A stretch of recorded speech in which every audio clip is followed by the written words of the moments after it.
Hi అండి, నమస్తే. ఈరోజు వీడియోలో మార్నింగ్ టైంలో అప్పటికప్పుడు ఈజీగా చేసుకునే బ్రేక్ఫాస్ట్ రెసిపీని మీతో షేర్ చేసుకోబోతున్నాను. రైస్ ఊతప్పం అండి. చూడండి సాఫ్ట్గా ఎంత బాగా వచ్చిందో. ఇందులోకి టేస్టీ పల్లి చట్నీని కూడా చూపించబోతున్నాను. మార్నింగ్ టైంలో బ్రేక్ఫాస్ట్ చేయాలంటే ఇలా అప్పటికప్పుడు ఇన్స్టెంట్ బ్రేక్ఫాస్ట్ని తప్పకుండా ట్రై చేయండి. ఇప్పుడు మిక్సీ జార్లోకి ముందుగా 1 కప్పు వరకు రైస్ని తీసుకున్నాను. 1 కప్పు రైస్కి 1/2 కప్పు వరకు రవ్వను తీసుకోవాలి. ఏ కప్పుతో అయితే రవ్వ తీసుకున్నామో అదే కప్పుతో పెరుగు కూడా వేసుకోవాలి. ఇక్కడ 1/2 కప్పు వరకు పెరుగు వేసానండి. గ్రైండ్ చేసుకోవడానికి వీలుగా సరిపడనన్ని నీళ్లు పోసి మెత్తగా గ్రైండ్ చేసుకోవాలి. నాకైతే 1/2 కప్పు వరకు నీళ్లు సరిపోయాయండి. ఎక్కడ అన్నం మెతుకులు లేకుండా ఇలా మెత్తగా సాఫ్ట్గా గ్రైండ్ చేసుకోవాలి. ఇప్పుడు దీన్ని ఒక మిక్సింగ్ బౌల్లోకి వేసుకోవాలి. ఇక నాకు పిండి కొంచెం చిక్కగా అనిపించిందండి, అందుకే 1 to 3 టేబుల్ స్పూన్ వరకు నీళ్ళను వేసుకున్నాను.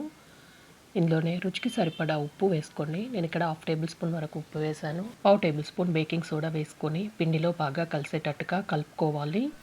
ఇలా వాటర్లో బేకింగ్ సోడా వేసుకోవడం వల్ల బేకింగ్ సోడా తొందరగా యాక్టివేట్ అవుతుంది. ఇలా ఇందులో వంట సోడా వేయడం వల్ల మనం ఇన్స్టెంట్గా చేస్తున్నాం కాబట్టి అప్పం పైన హోల్స్లా చాలా బాగా వస్తాయండి. స్టవ్ మీద పెనం పెట్టి పెనం బాగా వేడయ్యాక మనం కలిపిన పిండిని ఒక గరిటె వరకు ఒకే దగ్గర వేసి ఇప్పుడు దానిపై నుండి కొద్దిగా ఆయిల్ వేసి పైన బబుల్స్ వచ్చే వరకు అలాగే వదిలేయండి. ఒకవైపు వేగాక మరొక వైపుకి టర్న్ చేసి మరొక వైపు కూడా వేగే వరకు వేయించుకొని స్టవ్ పై నుండి దించేసి ప్లేట్లోకి వేసుకోవడమే. అంతే అండి. ఇలా మార్నింగ్ టైంలో చాలా ఈజీగా బ్రేక్ఫాస్ట్ని తయారు చేసుకోవచ్చు. ఈ ఊతప్పంలోకి పల్లి చట్నీని ఎలా చేసుకోవాలో మీకు ఈ వీడియోలో చూపిస్తా అండి. ఈ పల్లి చట్నీ ఏ బ్రేక్ఫాస్ట్లోకైనా కూడా చాలా రుచిగా ఉంటుంది. ఇప్పుడు దీన్ని ఎలా చేయాలో చూద్దాం. స్టవ్ మీద ప్యాన్ పెట్టి దీంట్లో 1 కప్పు వరకు పల్లీలను తీసుకున్నానండి. వీటిని కలుపుకుంటూ లో టు మీడియం ఫ్లేమ్లోనే కొంచెం రంగు వచ్చే వరకు ఫ్రై చేసుకోవాలి. హై ఫ్లేమ్లో పెట్టి వేయిస్తే లోపల గింజ సరిగ్గా వేగకుండా చట్నీ టేస్ట్ అస్సలు బాగుండదు. అందుకే లో టు మీడియం ఫ్లేమ్లో పల్లీలను ఇలా వేయించుకొని వీటిని తీసేసి ప్లేట్లోకి పెట్టుకొని పూర్తిగా చల్లారనివ్వాలి.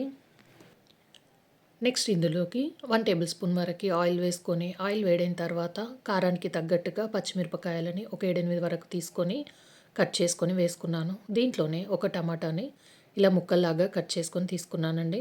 ఇప్పుడు ఒక 2 నిమిషాల పాటు వీటిని కలుపుకుంటూ టమాటా ముక్కలు పచ్చిమిర్చి వేగే వరకు వేయించుకోవాలి. ఇలా టమాటా పచ్చిమిర్చి కొద్దిగా వేగిన తర్వాత దీంట్లో 1 కప్పు పల్లీలకి 1/2 కప్పు వరకు పచ్చి కొబ్బరిని తీసుకున్నానండి. దీంట్లోనే కొంచెం చింతపండు కూడా వేసుకుంటున్నాను. చట్నీలో పచ్చి కొబ్బరి ఇష్టం లేని వాళ్ళు స్కిప్ చేయొచ్చు. పచ్చి కొబ్బరి వేసినా బాగుంటుంది, చట్నీ వేయకపోయినా బాగుంటుందండి. ఇలా పచ్చి కొబ్బరి కూడా వేగిన తర్వాత వీటన్నిటిని తీసేసి ప్లేట్లోకి వేసుకొని చల్లారనివ్వాలి. ఇప్పుడు మిక్సీ జార్లోకి ముందుగా వేయించి పెట్టుకున్న పల్లీలు వేసుకొని దీంట్లోనే వేయించి పెట్టుకున్న టమాటా పచ్చిమిర్చి కొబ్బరిని కూడా తీసుకోవాలి.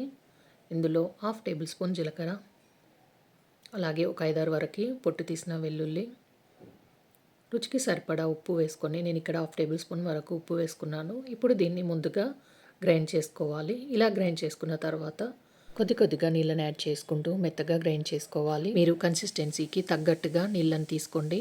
ఇక నేనైతే కొంచెం పట్టేటప్పుడు గట్టిగా పట్టానండి. తర్వాత కొన్ని నీళ్ళని యాడ్ చేసుకొని మళ్ళీ మొత్తం కలుపుకుంటున్నాను. చట్నీ గట్టిగా కావాలనుకునేవారు నీళ్లు పోయకుండా అలాగే తినొచ్చు.